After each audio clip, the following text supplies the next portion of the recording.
Good morning, everyone. This is the Butte Local Agency Formation Commission meeting of January 6, 2022. I'm Steve Lucas, the Executive Officer of the Commission. I will function as chair for purposes of running the Zoom meeting, but our chair, Mr. Leverins, is on the line and he will step in and tell me what I'm doing wrong at any moment.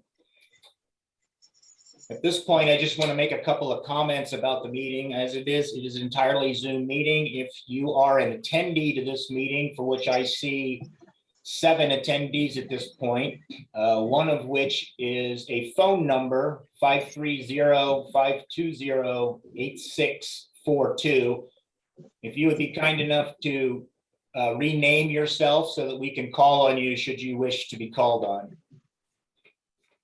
The process will be that we will run through the calendar and I will ask for commission comment. And at that point, I will ask for public comment after each time. Public comments will be limited to 3 minutes. And I also want to make it very clear that if you're on this for item 3.1, which was the Tuscan Water District formation, that item is not going to be acted on today, and the commission will conduct no business on this item today. However, public comment will be accepted on that item since it is listed on the agenda, and it will be continued to the February 3rd meeting. So that's the announcements. If you wish to speak as an attendee to this meeting, please raise your hand. That goes for anybody for that matter. Use your raise hand function, and then I will call on you. I think with that, we are going to start the meeting, and I'm going to ask our clerk, Joy Stover, who was on the line but has some technical difficulties, is now in my office, to call the roll. Please, Joy. Chair Leverins. Here. Commissioner Boland. Commissioner Connolly. Here. Commissioner Kimmelshoe. Here. Commissioner McGreehan. Here. Commissioner Sharman. Here. Commissioner Shepard. Here. Alternate Commissioners Steve Betts. Here. Larry Bradley. Here. Bruce Johnson. Here. Deborah Lucero. Here. LAFCo staff. Steve Lucas. Here. Shannon Costa. Here. And LAFCo legal representative Marcia Birch. Here. Thank you. All right, thank you all. First item up on our agenda, which is actually the second item up on our agenda, is the consent calendar, where we have 3 items. 2.1, approval of the minutes of the November 4th, 2021 meeting. 2.2, approval of the minutes of December 2nd, 2021. And 2.3, adoption of a renewing resolution to support AB 361, which allows us to do these COVID Zoom meetings. Is there any questions or is there a motion to approve? This is Carl Leverins. I would move to approve the consent agenda. Is there a second? Todd Kimmelshoe, second. Todd Kimmelshoe. We have a motion and a second from Mr. Leverins and Mr. Kimmelshoe. All in favor, please say aye. Aye. Aye. I'm sorry, we're going to have to do this roll call. I got ahead of myself. We're on Zoom. Joy's going to call the roll on that approval. My apologies. Chair Leverins. Yes. And Commissioner Johnson will sit in for Commissioner Boland. Yes. Thank you. Commissioner Connolly. Aye. Commissioner Kimmelshoe. Aye. Commissioner McGreehan. Aye. Commissioner Sharman. Aye. Commissioner Shepard. Aye, but I need to abstain from item 2.2 because I wasn't at last month's meeting. Thank you. Right. Our next item on the calendar is 3 noticed public hearings, for which we have 1 on the calendar, which is 2106, the formation of the Tuscan Water District. This item has been continued to February 3rd. 2022. The commission is not being asked to conduct any business or take any action or have any discussion about this item this morning. Unless some commissioner would like to speak out, I'm going to just ask the public to comment on this item at this point. Okay. Members of the public, if you raise your hand, I will allow you into the meeting. You will have a 3-minute time period.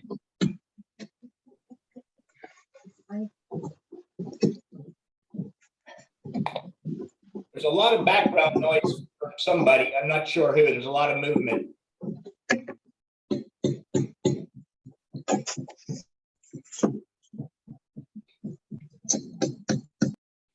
Just have everybody mute their That would line. be great if everybody could mute themselves until they're ready to talk.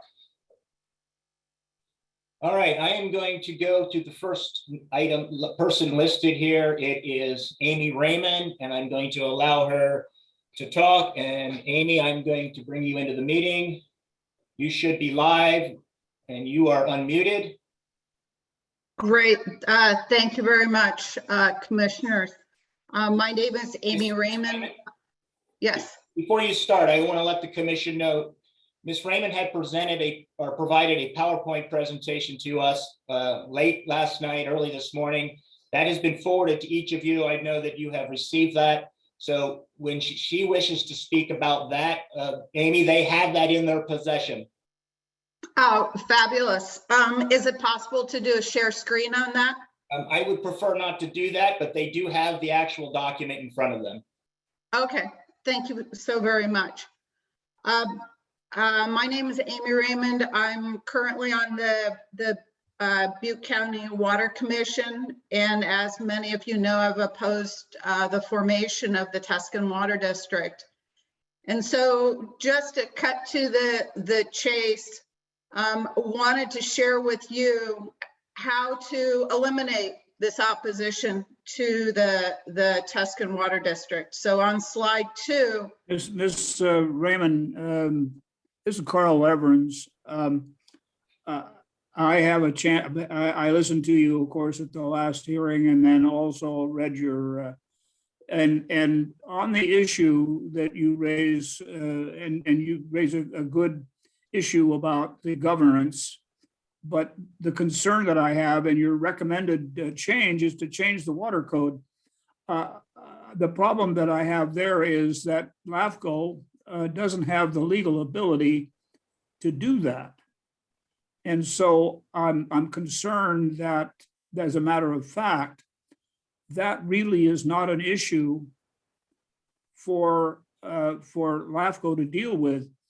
The only way we can deal with it, and you touch on it, is structuring, which the staff, and we've already discussed about having districts, and to try to make sure that at least no one landowner could control all 5 districts or 5 individuals. And the only reason I'm mentioning this now is that not only you, but others have raised this issue, and I appreciate your concern about the lack of democratic viewpoint. But I think at the same time, you have to recognize that all we can do is condition this district, not turn it down based upon the fact that it complies with the water code. I guess I come at it as you have the opportunity to deny, to disapprove this proposal. I'm not eating into your time, Ms. Raymond, but I in the past I've been quiet, but I think now is the time to spend a little bit of time being realistic about presentations. The problem simply is that if we were to deny this application based solely on the grounds that it isn't democratically set up, and even though it's in compliance with the water code, the applicants would be justified in filing a lawsuit against LAFCo and get a writ of mandate to force us to approve it. And they'd be on solid ground because they're complying with the water code. That's why I'm concerned that just based upon that fact of the water code, we're really not in a position to just turn it down based on that. I can appreciate that, but I think that you are also mandated to ask whether they are the appropriate, that there Well, is that's a no separate other. issue. Well, that is a separate issue, and it's a good issue. Now, I'm just talking about, your presentation, and that's why I jumped in, because you have several items on your presentation, and they're good, and I'm obviously, I'm telling Mr. Lucas that none of this is to eat into your time. But what I wanted to do was just simply direct your attention to those issues which the commission actually has some authority over, as far as conditions that can be imposed once the district's formed or limited. It's a matter of, but as far as turning the whole thing down because of the governance issue, I don't think legally we have that ability. I can appreciate that you don't have the ability to change the governance. I also believe you probably don't have the ability to change the principal act. You have a petition, a proposal in front of you for a California water district and not for a water conservation district. And it would take the proponents to rescind or to request to modify their proposal and bring it back to you. I'm asking for the sake of stopping the being divisive. I think we're all violently in agreement that we have a groundwater sustainability issue. We have a lot of tools in our toolbox. We have a surplus of surface water in our district. We have a lot of surface water that flows through our district that could be used to recharge the groundwater. We have a lot of opportunities to work together, and we're working against each other. And that's what causes me the most pain, is that we're not working to solve this, and you can litigate, the proponents can litigate this, the opponents would litigate it, and at the end of the day, we would be enriching a whole lot of lawyers who would love to have this controversy. But at the end of the day, we don't solve our groundwater problem, and we waste time, and we just create divisiveness and hate and unhappiness. And the objective of my presentation is to get us to knock that off and to just really come forward and be honest. And I just want to say, all of the opposition, if you read through all the letters, it all comes down to the governance. This is the people's water. This is not the, one groups. Granted, they cover the vast majority of the surface area. They are one of the largest consumers of the groundwater, but they are not the only party to the groundwater. And so if we can all work together on this, and what in my final slide is, I very, very much want to have this resolved and resolved, well, with what I'm proposing is a water conservation district that would be countywide. And the rules of the water conservation is it can be put forward by a proposal from the Board of Supervisors. So Mr. Kimmelshoe could take this action and make it go forth from the Board of Supervisors, or simply a petition of 500 people. And I'm telling you, I could have a petition signed for that, in 2 weeks, if we needed to go the petition route. The water code allows that this can complete a water conservation district can completely bypass LAFCo.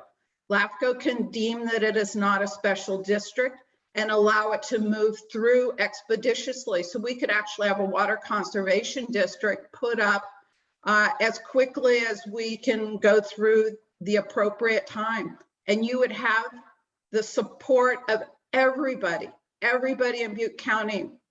Butte County came together with Chapter 33 that said that we, the county, care about our groundwater and that it is very, very important to us. So let it happen at a county level. Let this be a water conservation district that is focused on sustaining the groundwater within Butte County. And that's all I'm asking for. We're in violent agreement about what needs to be done, and something needs to be done. And just simply the construct of it is what's creating this whole opposition, and the fact that the territory is too small. The projects that need to happen, Sand Creek, watershed projects, water recharge projects, they happen, east of 99. They are not solely within the Tuscan Water Basin area. Seconds, Amy. So I understand. I guess what I'm speaking more to the proponents, maybe my presentation is I'm speaking to the proponents of the Tuscan Water District. And I'm trying to have a conversation with them to say, how can we make this work? And Thank you, Ms. Raymond. I have to Sure. cut you off.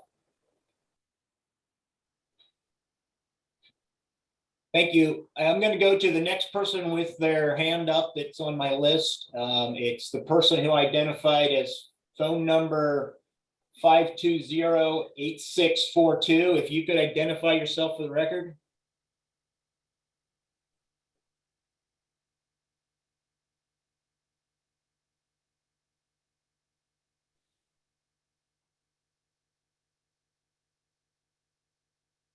Are you there?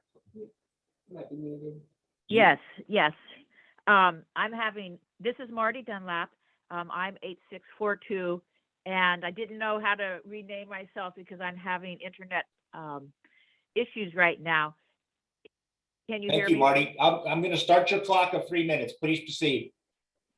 Okay, so I'm speaking with the commission today regarding the application to create a water special district, the Tuscan Water District. I have been tracking the groundwater conditions of Butte County for 18 years. As many in the North State, I have a strong commitment to protecting the groundwater of the county for future generations. The mandate presented by the passage of SGMA on its surface is to maintain healthy groundwater levels throughout the state of California. However, deeper understanding reflects the desire of the state to locate and transport water that appears to be more plentiful in one region to other areas in the state that have depleted their groundwater. The groundwater of this region is a hugely valuable and necessary resource to sustain the quality of life. Most, if not all, of the residents realize how critical this resource is. It's a resource that belongs to all the citizens. Everyone has an interest in ensuring that our region stays vital with healthy groundwater levels. It is flawed thinking to consider that creating a governance structure that allows a small proportion of landowners with a significant number living outside of the area will provide adequate representation in ensuring protection of this valuable public resource. I understand that the executive officer of Butte County LAFCo has been working with the AGUBC for a number of years on this concept of the Tuscan Water District. I understand that all the entities who have participated in the discussion have a genuine concern about protecting the groundwater of our region.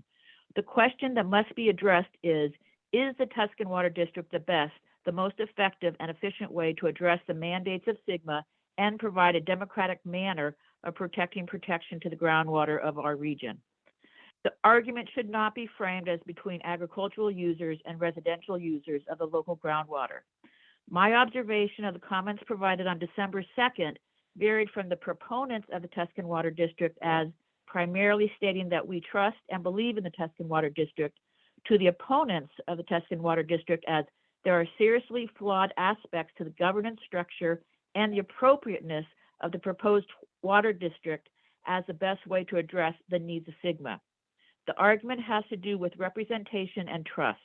Priscilla Hanford, former LAFCo commissioner, brought up trust at the December 2nd LAFCO meeting. Trust is defined as a union between intelligence and integrity. Please use both in considering the application for this water special district, as it will impact our region for many, many years. We must employ the best entity to protect our groundwater. Thank you. Thank you, Ms. Dunlop.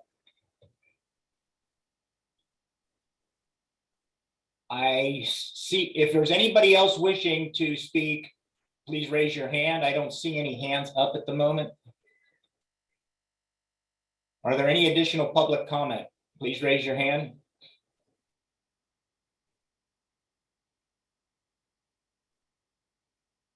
Ms. Lucera, if you would wait, I'm asking for the attendees first who are from the public. One last chance. Does anybody from the public list wish to speak? Okay, thank you, Mr. Harriman. I am going to move you into the meeting and you will have 3 minutes to speak.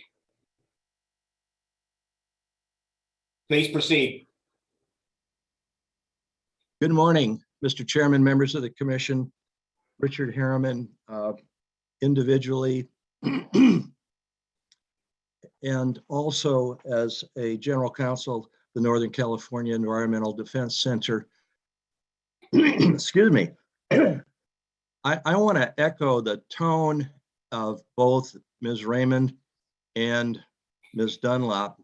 And I would like to also point out that when public comment is made like this, my understanding is that the commission is to listen. And so with due respect to my very honored colleague, Mr. Leverins, I think it's preferable to let the public make their comments. I think that's a procedural accommodation to the public.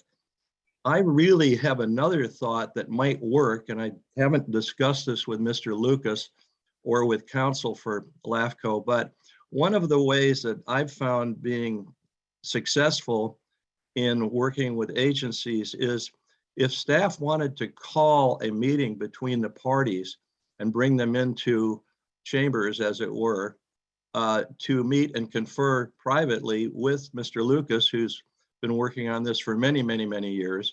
I think maybe that would be a better venue to try to work something out rather than duking it out here in open session. And I say that because the whole process has been characterized by working behind the scenes and trying to get consensus built before it came to the public. So for 2 reasons, if that was good enough for the AGUBC and the proponents before, then I think the public ought to have an opportunity to meet and confer. And I'll yield the balance of my time to Amy Raymond, if there is any, so she could finish what she wanted to say. Thank you for the opportunity to comment.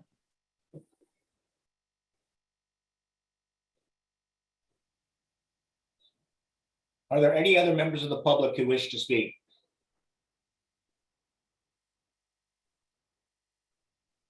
I am not seeing any more hands from the public. So I will close the public portion of this discussion and return it to the commission. And I have a hand from alternate Commissioner Lucero. Ms. Lucero, please proceed. Thank you. I just had a question, a follow-up question on procedure.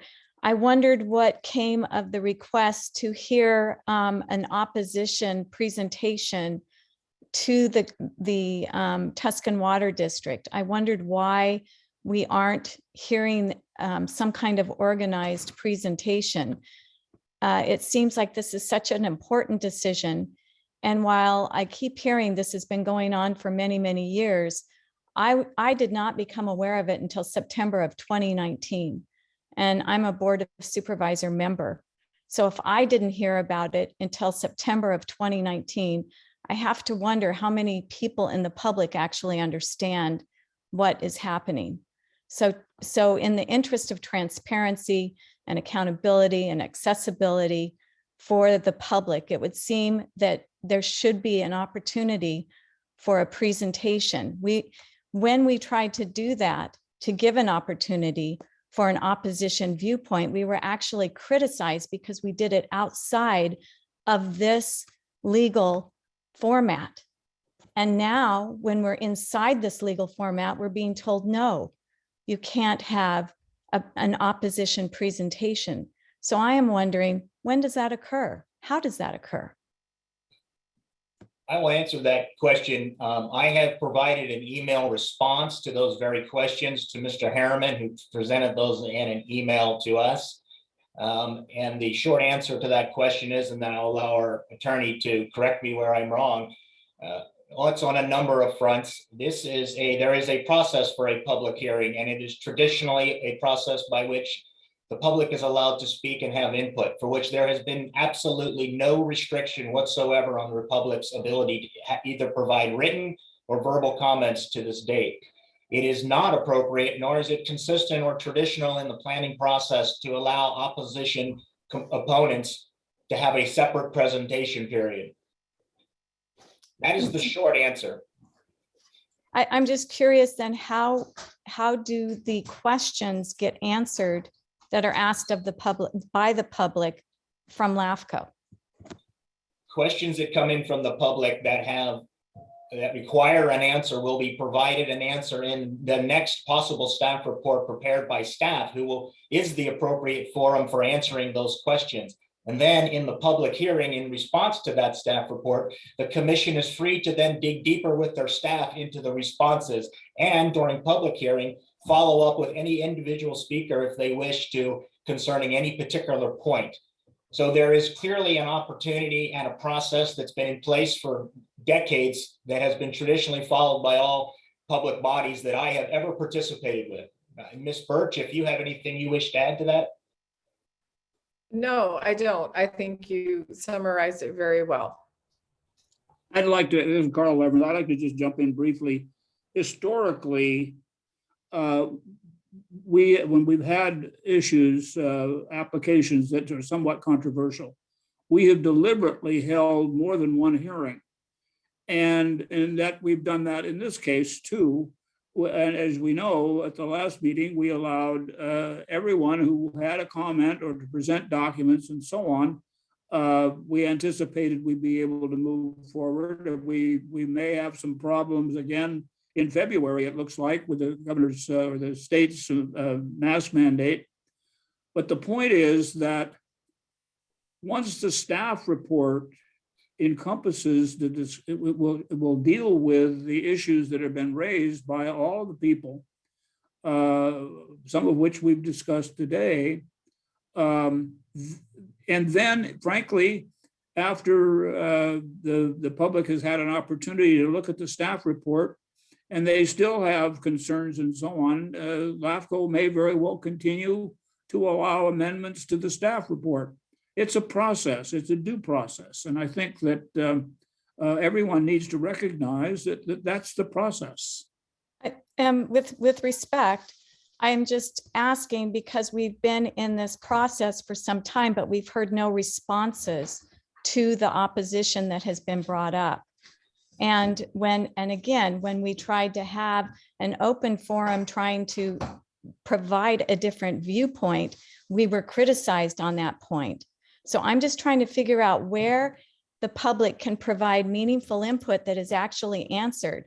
Are we going to get are we going to get a report just 3 days before the next meeting that we are going to digest years and years, according to Mr. Lucas, years and years and years of work on this, when it's just coming to light for most of the public? And this is unusual, as this is happening next to a city of 110,000 people, of which they depend on the groundwater that we're talking about. This is unusual in that regard. I've heard comparisons to Glenn County saying, well, they just did this same thing over in Glenn County. I think there's 9 parcel owners over there, and 9 members of this of a group over there. So this is quite different. And I think it has high public interest. And so to give the public only 3 days to digest years of work seems highly unfair.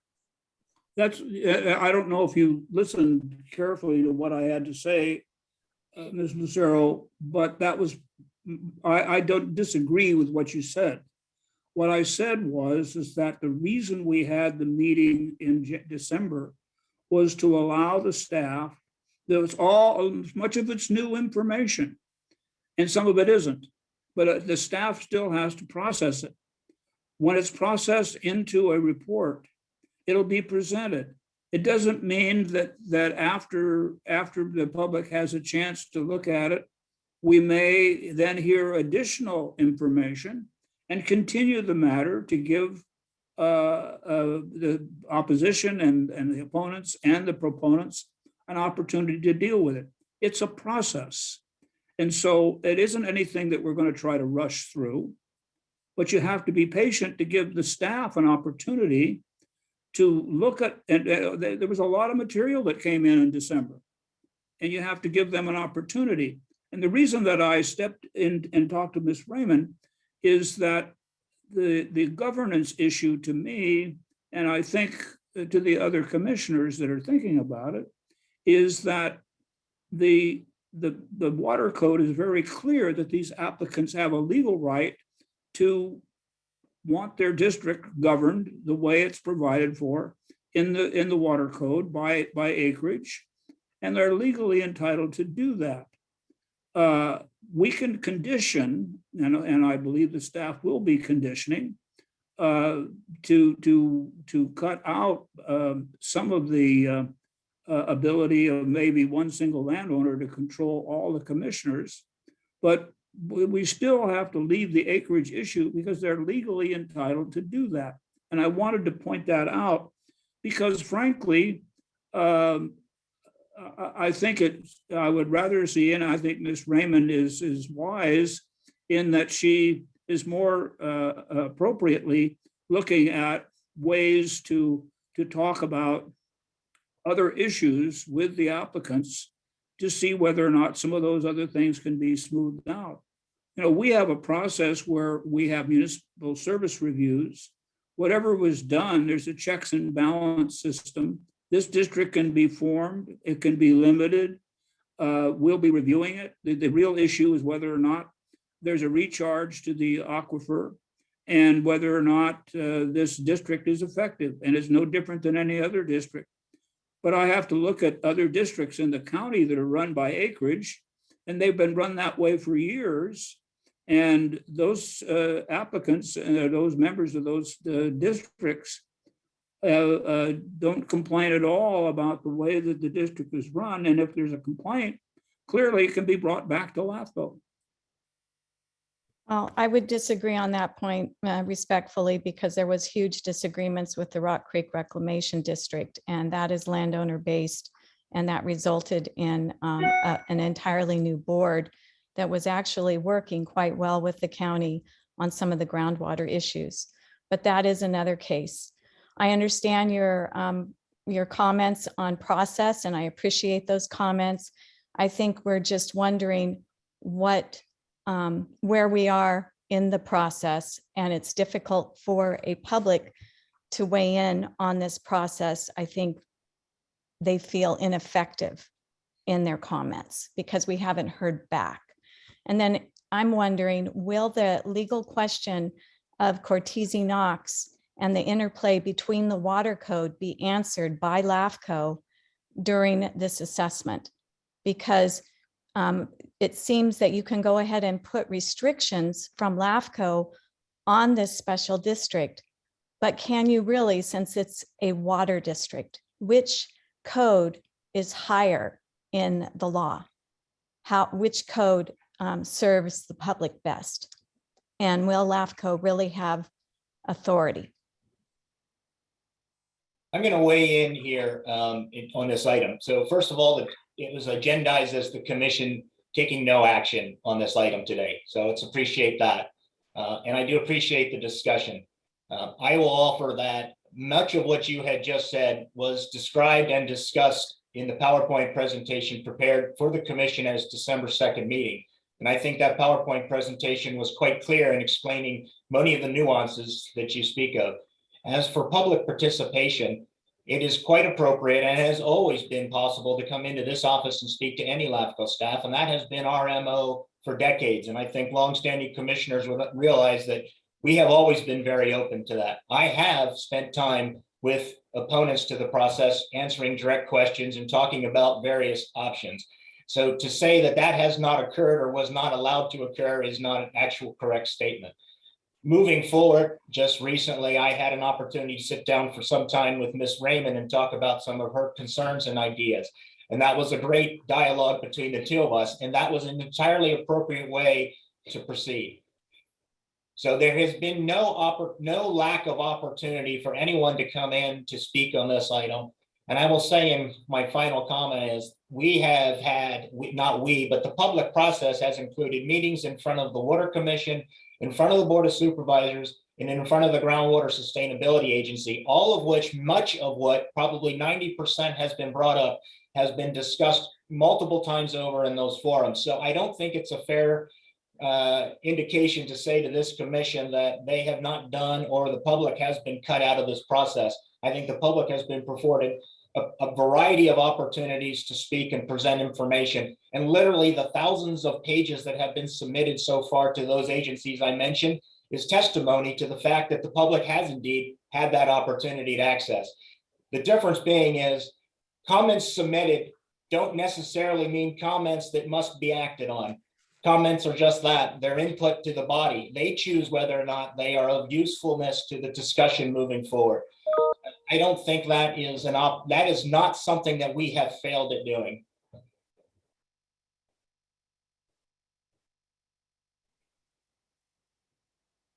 Are there any other commission comments before I ask for a motion to continue to February 3rd? I'd like to say something. Mr. Connolly. Much of the public interest has been generated by falsehood put out by people that are either misinformed or uninformed. We at LAFCo don't form water districts. Landowners form water districts by the law. And that is the procedure we do. We are not advocating or making this, nor are we putting out false information, such as this district is being formed to sell groundwater south, or it's being formed to help farmers that don't live in the district or anything like that. That is out of our purview. We're simply an agency that forms special districts, dissolves special districts, sets boundaries, consolidates special districts. I am not an advocate for this, nor am I paid in any way to do this. I'm doing it by the law and trying to stay grounded and in the middle. I don't think distorting the facts and getting the public upset is something that I want to be part of.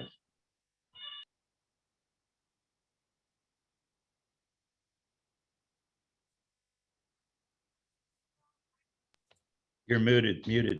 Thank you. Any other commission comments, please? Seeing none, is there a motion to continue this item open until the February 3rd meeting? Steve? This is Todd Kimmelshoe. I moved that we continue this. Todd, thank you. Go ahead, Al. Just a simple question. If we continue this to a date certain, there's a possibility there'll be other items on that same agenda, that meeting agenda. I'm wondering if we should continue this as a separate agenda item, just as a standalone special meeting of the commission. I'm just throwing that out there. I'm not saying you have to agree with it, but just a thought. Your thought is my thought as well, Mr. McGrean. When we schedule this for February, we are already anticipating having this be the only item, aside from perhaps just simple business items on the consent calendar. Okay. This will be our only public hearing. Thank you. You're welcome. Mr. Kimmelshoe.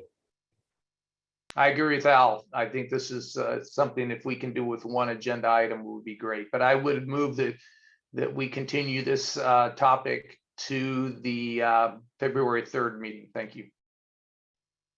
Do we have a second? I'll second the motion. I'm going to ask Joy to call the roll on the continuation to February 3rd.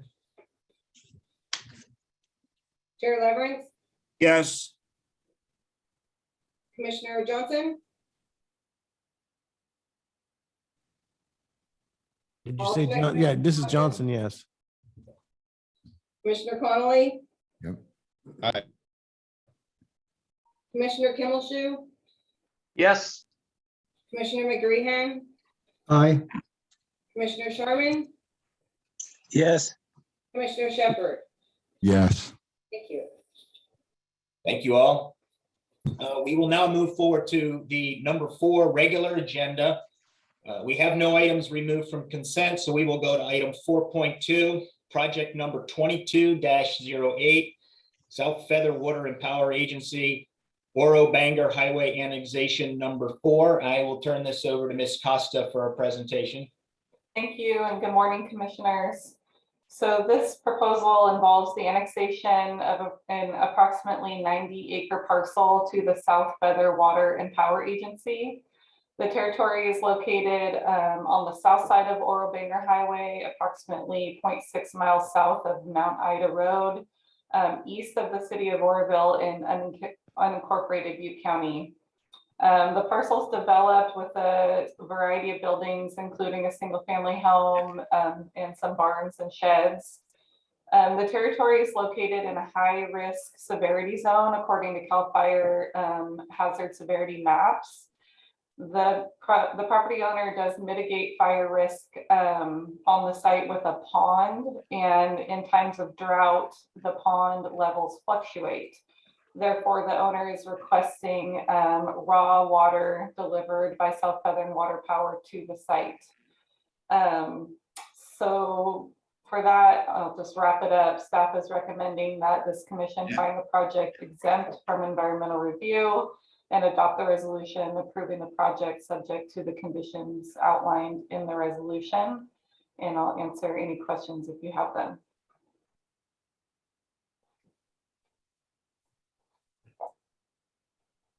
Any commissioner comments for Ms. Costa? Seeing none, I will open the item to the public. I am looking for any hands raised from the public on the item related to South Feather Water and Power District and Agency, annexation. I am not seeing any hands up, so I'm going to close the public portion of this hearing and confine comments to staff and the commission. Does the commission have any comments of staff or desire to make a motion? Motion to approve, Bill Con. Is there a second? Second. Biggs. Biggs, thank you, Bo. We have a motion by Mr. Connolly and a second by Mr. Shepherd. Joy, would you please call the roll? Chair Leverett, Yes. Commissioner Johnson, Yes. Commissioner Lucero, or Connolly, sorry, Aye. Commissioner Kimmelshoe, Aye. Commissioner McGreehan, Aye. Commissioner Sherman, Yes. Commissioner Shepherd. Aye. Thank you. Thank you. That item passes 7-0. The next item on the agenda is item 5, which is public comment on items not on the agenda. So that is anything that is not on the agenda, which does not include the Tuscan Water District. Are there any members of the public who have any comments about other items to the commission? I am seeing no, oh, I have a hand up from Ms. Raymond. I am allowing her to talk. You are live, Amy. Thank you very much. And this is Amy Raymond again. And, you know, in my conversation with Mr. Lucas earlier this week was the need to separate the cause from the task. And so, you know, I talked to you about the Tuscan, you know, and where that is. This conversation is about the cause. And what we see within Butte County is the impact of Sigma and, you know, the creation of 3 quasi-state local agencies that are here to manage the groundwater. And it's unclear how they are to interact with the various water districts and with our subbasins and with our county water department. My ask here is, as a public member, is per your Butte LAFCo policy and procedure section 5.5.1.1, is to make a formal request for LAFCo to initiate a study for a change of organization related to the impact of Sigma on the water districts and how best to organize ourselves within the district in their roles and responsibilities of the various agencies. It's not clear at all what the Vina GSA is going to do, what the Butte GSA, what the Wyandotte GSAs are going to do, and how we're going to manage and organize and coordinate all of the various projects and efforts that need to go on, which represent new services and new requirements of each of these various water districts. I think it would be appropriate for LAFCo to take this up, but I would ask that you consider asking Cami Loeffler of the Water Department to head this, to pursue this study. I think she has the experience and the expertise, has not been invested in this topic, for as long as many of us have, and could be objective in looking at all the various organizations and how we might organize ourselves on that. So I respectfully ask LAFCo to consider an agenda item for the future meeting to initiate a study for a change of organization amongst the various water districts, specifically addressing the interaction of Sigma. Thank you. As you know, Ms. Raymond, we can take no action on this item under this particular category, but I will reach out to you and we can discuss this further, and I appreciate your comment. Are there any other public comments? And I am seeing none. So we will move on to the next item, which is reports and communications, starting with 6.1, the executive officer's report. And that's me. I'm going to run through this fairly quickly, as I usually do. Unless you have any questions, just jump out and ask me those. Under administration, I thought I'd let you all know that our long time management analyst, Jill Broderson, had officially retired on December 30th. And she has been an outstanding member of our commission and has maintained our books in perfection for her entire tenure here. She does not like the public light of having anything glorious about her retirement, so I'm not going to go beyond that. I will let you know that we have now arranged to have her come back as a retired annuitant. She will be working part-time. Oh, or mute him.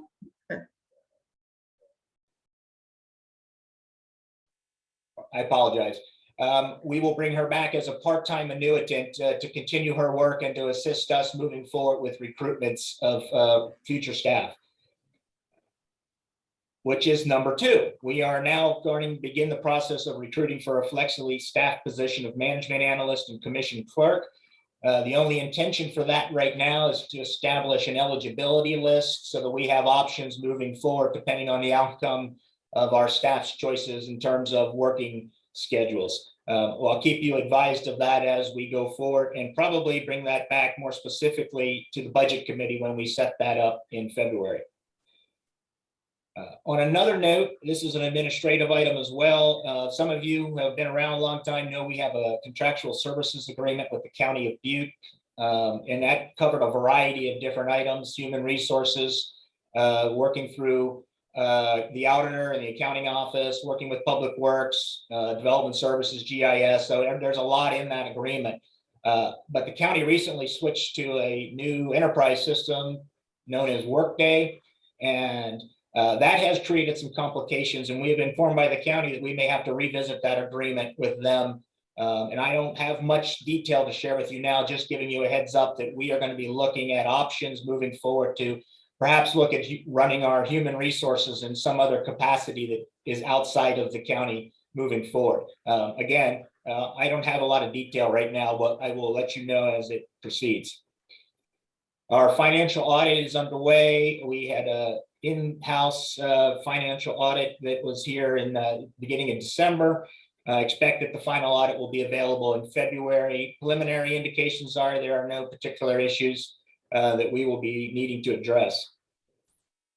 Number 5, I just want to let you know that, and this of course has changed somewhat, perhaps moving with today's announcement of the mask mandate moving to February 15th. But we have made arrangements with the city of Oroville, and they have graciously offered us their chambers, which I think really works well and has great Zoom or hybrid capability. I think the meeting went well there. They're allowing us to use that at no cost, and it is a quite convenient location in downtown Oroville for future meetings. Steve, Steve, if I could, it is Carl Evans.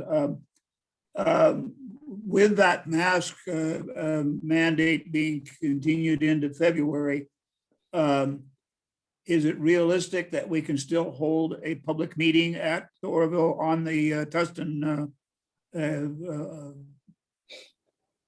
So hearing? the short answer is yes. The mask mandate is simply that, a mandate. It does not restrict public meetings. It just requires us to ensure that everybody who attends a public meeting is in fact masked. So we can move forward with an in-person meeting, but it will require mandatory masking under that law. Okay. And that's it for administration. I will go into project general notes. The Town of Paradise, City of Chico sewer line connection extension continues in its process. Both city and town staff are working towards an agreement that will spell out all the very specific details of how they will work together.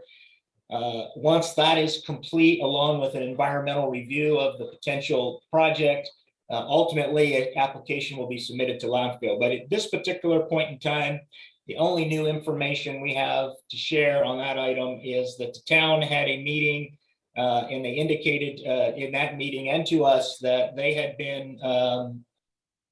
met with Richard Harriman, and he had indicated and this was their quote, not mine, promised to litigate the process moving forward.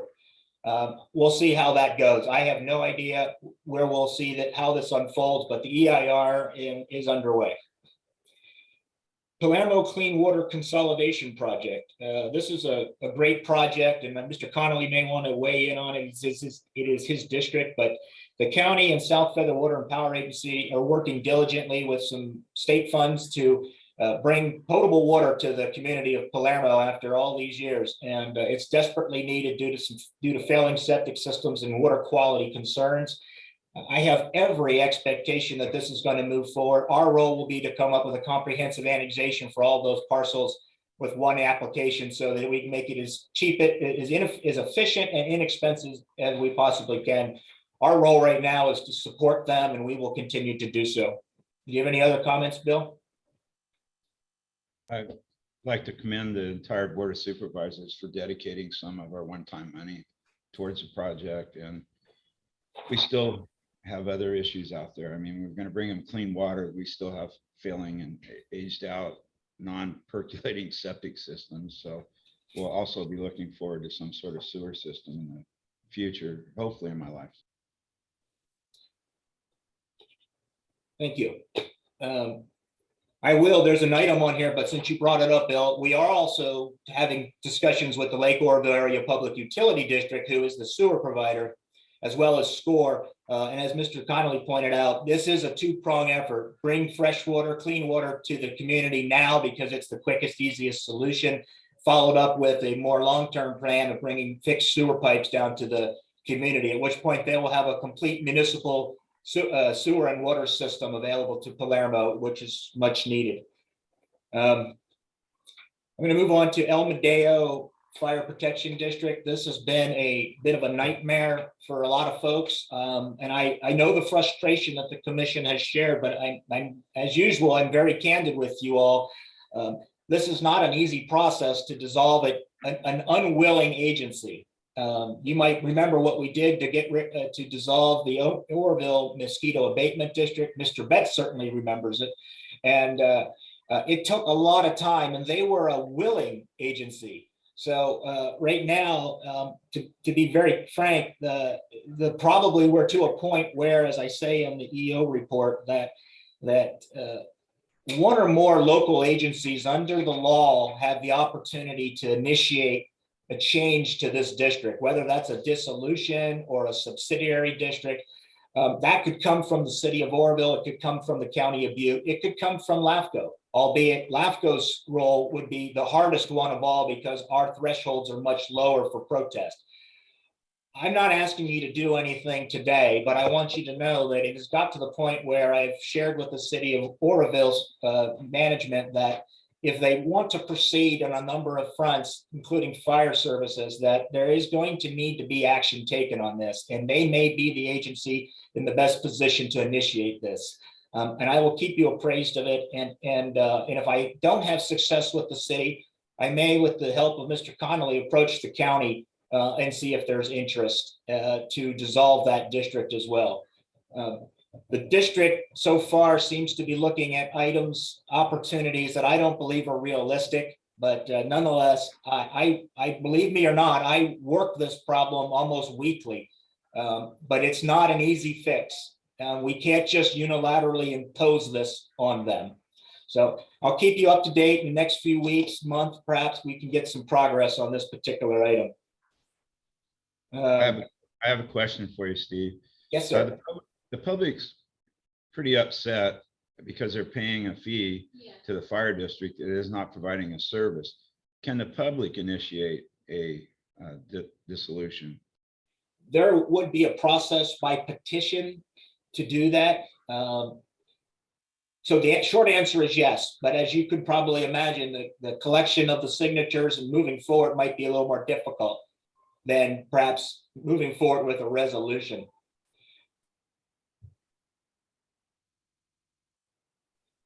All right, I'm going to move on to the County of Butte Tuscan Ridge Plan Development. There's nothing really substantial to add to this, except for this letting you know that it appears that at this point in time, the best I can tell, and from the documents available to us through the county, is that the water and sewer system that is being proposed for this new development up along the Skyway, they have reached out to the Paradise Irrigation District to determine if they would be willing to manage and maintain and serve that system for that community. That is certainly possible. It would require PID to annex that territory into their district. You would know the process for how that works. So it's not a quick and easy thing to do. And of course, there's other issues related to PID that you're all aware of, I'm certain. It's not to say they can't do it or do not have the capability of doing it, but there's a lot on their plate right now, but there is interest in them providing that service. So aside from the project itself and our role in commenting on that, we will also work closely with PID to see if they're willing to develop an application to do just that, serve those two services. That's still unfolding. The project at the county at this level, Shannon, if you could help me out here, I don't know if it's complete yet. If it's what yet? I'm sorry. Tuscan Ridge Plan Development. Do you know if that application has been deemed complete? The application is fully submit to the county. I don't know that it's been deemed complete at this point, but they did indicate that an EIR is underway. They've secured a consultant for the EIR. So this will be a long process, I would imagine. Thank you for that update. We'll keep this on the agenda, so you will see constant updates on that. I don't have anything else that's new that shows up on your agenda, but I do want to allow, there is an item on there, the City of Chico annexation plan. A lot has been happening, especially in the last couple of weeks, and we appreciate our attorney, Ms. Birch, helping us out on this on the short term. But Shannon, could you provide an update to the commission real quick? Yeah, so as Steve mentioned, Marcia's been very helpful in reviewing that draft agreement. Just this week, the agreement's at a place now where both staffs of LAFCo and City of Chico have sort of come to agreement on all the terms of it. And my discussions yesterday with Community Development Director Brandon Beeg are that we're happy with it. The agreement will now go to City Chico Council for their review, not City Council, but Legal Council for their review. And then once all parties agree to the terms, it will go to our respective commissions for their blessings. Thank you, Shannon. Mr. Leverage, I know you've had great interest in this particular subject matter, as has Mr. McGrean. I just want to let you know that's where we are, and progress is being made. And for the first time, we see light at the end of that tunnel. Is there any thoughts you two have? Or No, anyone? just keep pushing. Yes, Is it sir. a blue light or a white light? I'll let that one go unanswered. I think we're really close for the first time on this matter. So I want to thank Shannon for dogging this on our behalf as well. I'm going to switch to LAFCo subjects real quick. Some of you know I have reported before, and Bill knows this all too intimately. Our long-term executive director, Pamela Miller, has retired effective the end of December. She has contracted back for a couple of months to assist with the recruitment of a new director. Mr. Connolly and I have been involved in all of those processes, some more painful than others. And but we do have a meeting coming up on January 21st, where we will be doing supposedly final interviews on several candidates that moved up to that level. I don't think there's much more to add. Bill, is there anything you would like to add to that? It's 2 candidates and the entire board will do the interview and probably pick one. It's difficult to recruit right now. That's for sure. This next point is an accolade for Mr. Connolly, but I think it's also one for the entire Butte Commission. Your willingness, LAFCo, to commission to not only allow me to participate, but to allow Bill to participate and some of our past commissioners has really put Butte LAFCo in a great place at the state level, because now Bill is officially the vice chair of LAFCo, and in an ascendancy plan will allow him to be chair as of next year. So Bill and I, as well as your legal counsel, Scott Brown, have been greatly involved in all of these matters, and we will continue to do so. And I think it really gives Butte a opportunity to bring our issues forward, perhaps more than others. Any thoughts on that, Bill? Take a bow. No, I think that we bring a more rural perspective sometimes and show how, especially with all the special districts that we have, especially, I hate to say it, but Orville, 3 sewer districts terminating in a 4th and 3 water districts just here in the community. We give a different perspective sometimes, and then it's good to be able to understand perspectives of people on the other end of the state and what they're going through. Mainly, though, a lot of what we do at LAFCo is try to get an education out to the legislature to try to use this as a tool they created, not legislate around us, which creates a whole litany of other problems. So it's kind of a balancing act, education and opposition and support, or becoming neutral after giving input to legislation. I see Al shaking his head, but I also want to acknowledge that Al on his own has also been actively participating with the California Park and Rec districts over the years. And so he knows how that works at the state level as well.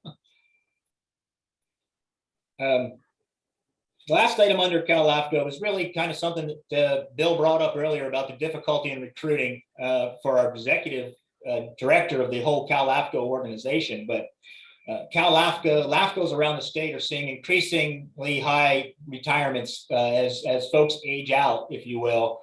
LAFCO is kind of a unique situation. Unlike a lot of planning departments where planning directors turn over every 4 or 5 years, most LAFCO executive officers and staff stay around for quite some time, and many more than 20, 25 years, me included. So I'm grateful for that personally. But a lot of those folks are now starting to get to retirement age. And so there is a tremendous competition for LAFCO experience around the state right now. So I just wanted to let you all know that moving forward, that as we recruit, it's always difficult to go work with an ever diminishing group of people. I don't know how soon that's ever going to change, but that's where we are as a state looking at LAFCO issues. And I don't suspect it's much different in the planning realm. I'm going to move on to legislation. There's a couple really big wins here that Bill's been a part of, and I'm going to let him speak as well. But first of all, Mr. Connolly, myself, and your attorney, Mr. Brown, have all been actively involved in the legislative committee for probably a decade now, I think, Bill. And so one of the items we've always been talking about is service extensions under 56133. This commission does quite a few of them. What we're looking for is some clarification on one particular issue, which is at the end of the day, is there any question whatsoever that LAFCo has the ultimate authority over that? Most believe that's the case, but there's some wiggle language in the code that we want to correct. Literally 4 words that we want to correct. It says that any decision regarding service extensions absolutely must be approved by the commission. In other words, somebody cannot opt out because of the exemptions that are provided. That has to be something that the commission approves and agrees with. We have San Diego LAFCo has decided to take that on as a personal project, if you will, and they're looking for legislative staff right now to assist. But it has been a Cal LAFCo priority probably for the better part of 5 years on our ledge committee calendar. The next 2 items relate to protest provisions. Some of you, we have not been through this yet, and some have. The reality is protest provisions, which is all the mechanics, the procedural steps that you have to take to go through a protest process for various types of actions. They're scattered all over LAFCO law. And we have finally been able to convince Special Districts Association that it's better to consolidate that into one section and simplify it. So it's not necessarily any substantive changes to the code or process. It's just putting it all in one place. And it's amazing. You'd think with no changes to any words that this would just fly right through, but this is Sacramento. So anything different is considered suspect. But nonetheless, we have that moving forward, and we do have a tentative author to carry that legislation. So we're very pleased that we were able to convince CSDA that that was an important item. Related to that, and also related to the El Medeo issue I brought up, is what are the thresholds for protests if LAFCO initiates an annexation or an action? Right now, as I shared earlier with the El Medeo issue, if the Board of Supervisors or the city of Orville were to initiate the dissolution of El Medeo, as an example, the threshold for protest would be 25%. So it's a fairly high number of people they'd have to gather for protest. But if LAFCO initiates it, that drops way down to 10%. And that is a really low bar for protests. So, I mean, just think about any small district of 300 to 500 people. You really only need a couple dozen folks to throw the whole thing out of whack. We have been trying hard to get that protest threshold for LAFCO moved to be consistent with the other agencies at 25%. And we have come up with some very good language, some benchmarks to meet, and some guardrails that would prevent this from going awry. But we are very, very close now to seeing that occur and have CSDA agree to. This has taken literally 5 years of discussions just to get to this point. Again, it's never easy, but we keep working it. And I think soon, within the next couple of months, I'll be able to report to you that we actually have a piece of legislation, numbered legislation, to reflect this particular effort. So this was a lot of work, and Bill's been involved in a lot of this too. So I thank you, Mr. Connolly, because I know those meetings on Zoom meetings over the last couple of years have been painful to endure. Steve? Al's got his. Yeah, Steve and Bill, does Cal LAFCO have any legislator in mind to introduce that legislation at this point? We are looking at a particular legislature that I am not, frankly, able to disclose at this point because Okay, we have that's not fine. actually. But I will tell you that it's a very important legislator, and we are very happy that he or she is willing to support this. But I can't disclose it until they accept it. No, that's fine. But I'm just encouraged to hear that you have somebody in mind. So that's good. Thank you. Attached to your report is the LAFCo quarterly. I'm not going to go through anything in there. If you have questions or concerns about anything, I'm happy to talk about it, but most of that's fairly self-explanatory. So are there any questions of me of the entire executive officer's report? All right, I'm seeing none.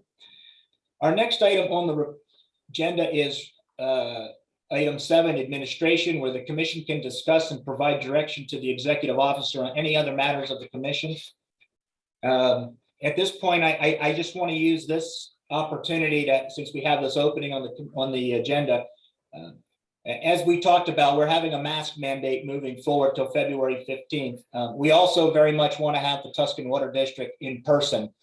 We think it's essential that that occur. It will require us to be very militant about masking, but just looking for some general direction at this point, that we move forward in February, barring any other state mandate, that we hold that session in person if at all possible. Is there general agreement on the commission to that approach? I'm seeing some head shaking. Is there anybody who absolutely thinks it's a terrible idea? Okay, well, thank you. We will move forward with the idea that our next meeting on that issue will take place in a public setting, in person. We will also do the hybrid like we did before, so folks at home can also listen in on Zoom and follow the meeting. That is all I have, so I would be looking for a motion to adjourn the meeting to Thursday, February 3rd, 2022, to the City of Oroville City Council chambers. So moved. Thank you. Is there a second? Second, Biggs. Roll real quick, please. Okay. Chair Leverance, Yes. Commissioner Johnson, Yes. Commissioner Connolly, Aye. Commissioner Kimmelshoe, Yes. Commissioner McGranahan, Aye. Commissioner Sharman, Yes. Commissioner Shepherd. Aye. Thank you all. That is all I have. I appreciate your time this morning and everybody's technological wizardry. So we will see you next February. Thank you. Happy New Year. Happy New Year.